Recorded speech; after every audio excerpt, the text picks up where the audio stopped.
Ini ada ilmu di sini, di dalam durian ini. Yang pertama, saya beritakan kepada para sahabat. Bijinya engkau tanam di mana saja di tempat yang bebas ditanam. Kalau punya halaman, silahkan di halaman. Tidak punya halaman, berikan ke tempat lain atau tanam, cari di tempat yang lain. Agar itu manfaat bagi alam semesta. Zikir kita hanya sedikit.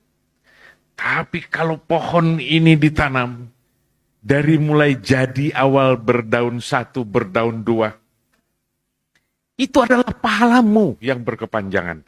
Kalau satu pohon. Kalau satu pohon ini ada yang 100 tahun. Kalau kita menanamnya di hutan, di tempat yang jauh. 100 tahun peribadatan karena ilmu yang kita miliki. Kemarin saya menunjuk sebuah pucuk di kebun, pucuk durian yang keluar dari cabangnya, batangnya begitu. Saya panggil adik saya, ini Om Dadang. Dia bilang, Dadang, lihat. Ini pucuk ini pahala ini, jangan lupa. Karena apabila engkau yang menanamnya, ini menyegarkan alam semesta. Pahalanya adalah untuk yang menanamnya. Apalagi kalau berbuah, kita telah tiada. Buahnya ini masih dinikmati oleh manusia. Lalu bijinya menebar kemana-mana, ada yang jadi lagi di tempat lain. Kitalah yang pertama menanamnya. Maka beritakanlah kepada para sahabat, kau tanam pohon apa saja. Ada burung yang bertengger di sana. Burung berkicau, beroleh kegembiraan di pohon yang kita tanam. Allah menggenggam kenikmatan-kenikmatan orang yang menikmati pohon yang kita tanam. Digenggam oleh malaikat, ya Allah ini amalnya si Anu ini. Sampai lagi kemana? Sahabat sekalian, ada sang yang satu tidak terfikirkan oleh kita. Bukankah pohon tiupan angin? Pohon khususnya saja kita beri pohon. Dia bertasbih kepada Allah Subhanahu wa ta'ala. Setiap lembar daunnya bertasbih kepada Allah Ta'ala. Siapa yang menanamnya? Ini hanya satu pohon saja. Bagaimana kalau biji durian itu banyak kita tanam di mana-mana? Buahnya termakan, berkembang kemana-mana. Daunnya saja, satu daun saja bertasbih. Saya tunjuk kemarin kepada adik saya.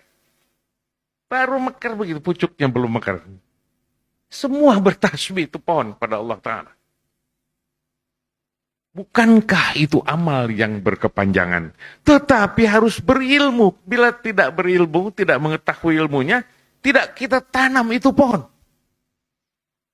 Tidak kita pelihara itu pohon. Tidak kita gembirakan itu pohon. Kita tidak suburkan itu pohon. Silahkan tanam pohon apa saja di alam semesta. Gemarlah menanam yang seperti itu.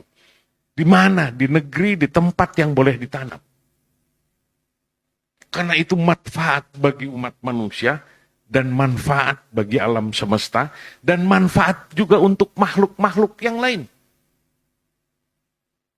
Inilah dia al-Islam. Siapa yang beroleh manfaat di alam semesta itu? Siapa yang membuat manfaat?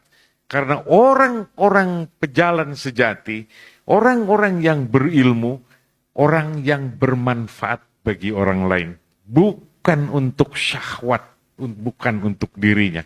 Melulu untuk kebutuhan diri. Tidak, tidak begitu. Apakah kita membuat sumur yang airnya itu dipakai oleh orang banyak?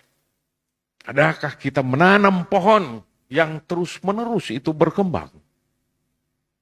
Yang sumur itu airnya diambil untuk menyegarkan pohon, untuk menghilangkan dahaga, untuk bersuci.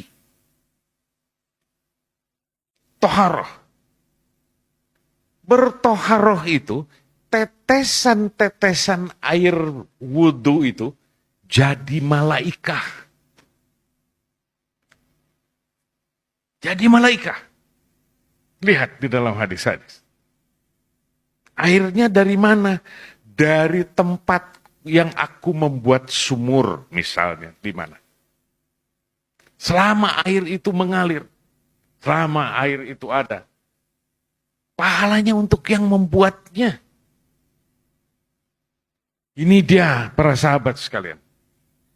Semoga diberikan ilmu itu, dan setelah ilmu itu kita miliki, kita kuasai, terhunjam di dalam dada, lalu kita mengamalkannya, bukan hanya untuk pengetahuan, seperti orang pandai banyak ngomong terus, tetapi tidak bekerja, bukan itu.